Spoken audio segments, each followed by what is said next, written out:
वर्ष में एक फैसला हाल में सरकार ने लिया कि पिछड़े वर्ग को हम सरकारी नौकरियों में और पब्लिक सेक्टर में स्थान दें।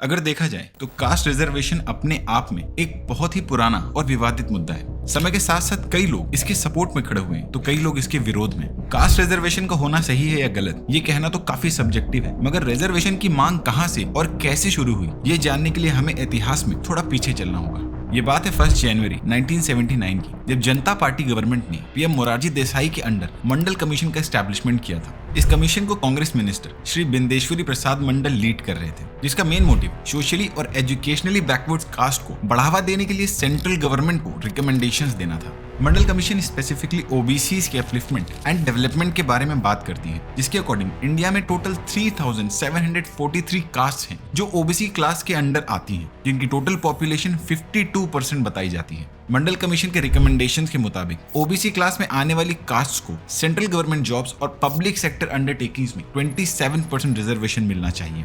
ये रिपोर्ट ओबीसी की पॉपुलेशन के आधार पे उनके हक में बनाई गई थी। बाद में ये बात सामने आती है और बहुत क्रिटिसाइज भी होती है कि रिपोर्ट में दर्शाए गए पॉपुलेशन फिगर्स 1937 में हुई सेंसस के हिसाब से बताए गए हैं। मंडल कमीशन रिपोर्ट को बनाने और लागू होने के बीच में 10 साल का फर्क है। आखिर ऐसा क्यों?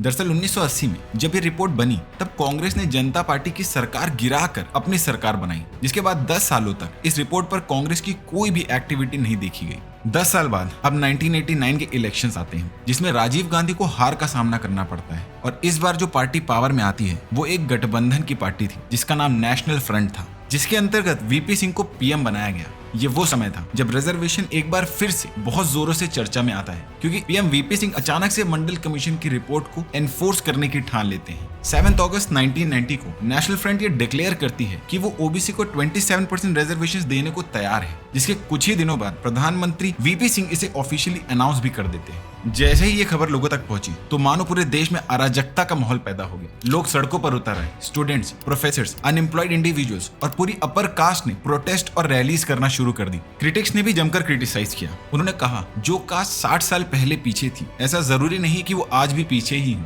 इन 60 सालों में यादव और जाट जैसी कई कास्ट में सोशियो पॉलिटिकल ट्रांसफॉर्मेशन देखा गया है। इस सब के बाद भी जब सरकार का कोई रिस्पांस नहीं आया तो लोगों ने खुद को जिंदा जलाना शुरू कर दिया और इस कमीशन के अगेंस्ट प्रोटेस्ट करते हुए 60 से भी ज्यादा लोगों ने अपनी जानें गंवा दी। हैरानी की बात तो ये है कि इतने लोगों के मरने के बाद भी सरकार चुप्पी साधे रहती है और इसीलिए एक लेडी लॉयर जिनका नाम इंदिरा साहबे था, जिन्होंने सरकार के इस फैसले को कोर्ट में चैलेंज किया, जहां वो स्ट्रांगली इसका अपोज करते हुए कहती हैं कि जाति के आधार पर बैकवर्डनेस नहीं तय की जा सकती। सुप्रीम कोर्ट भी इस मामले को बहुत ही सीरियसली लेता है और फाइनल वर्डिक्ट के ना आ जाने तक गवर्नमेंट के इम्प्लीमेंटेशन ऑर्डर पे स्टे लगा देता है। तकरीबन 2 साल बाद 16 नवंबर 1992 को सुप्रीम कोर्ट अपना फाइनल वर्डिक्ट सुनाती है, जहां वो कई सारे रेस्ट्रिक्शंस और कंडीशंस के साथ गवर्नमेंट के ऑर्डर को अलाउ कर देती है, जिसके बाद से ओबीसी को रिजर्वेशन दिया जाने लगा।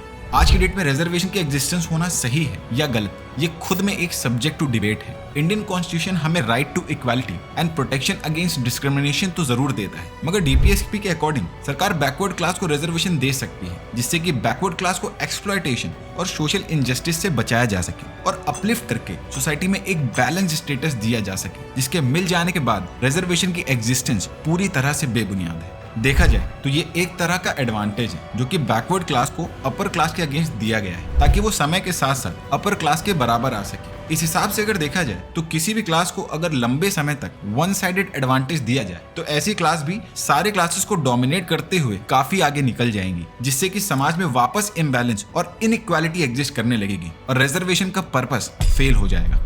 जब इस कमीशन को एस्टैब्लिश किया गया तो इसका रूलिंग पीरियड 10 साल डिसाइड किया गया था, जिसके पीछे यही सोच रही होगी कि ओबीसी को सोसाइटी में इक्वल स्टेटस दिलाने के लिए इतना समय काफी होगा। मगर समय के साथ आती हुई सरकारों ने अपने टारगेटेड वोट बैंक्स को सिक्योर करने के लिए इस ऑर्डर को अपने मैनिफेस्टो में एज अ प्रॉमिस जोड़कर समय के साथ इसका रूलिंग पीरियड बढ़ाते गए, जो कि अनफॉर्चुनेटली आज भी एग्जिस्ट करता है। अगर सोसाइटी ने सभी क्लासेस के बीच बैलेंस एंड इक्वालिटी मेंटेन कर ली है तो रिजर्वेशन को होना कहां तक सही है, इस बारे में आपके क्या थॉट्स हैं?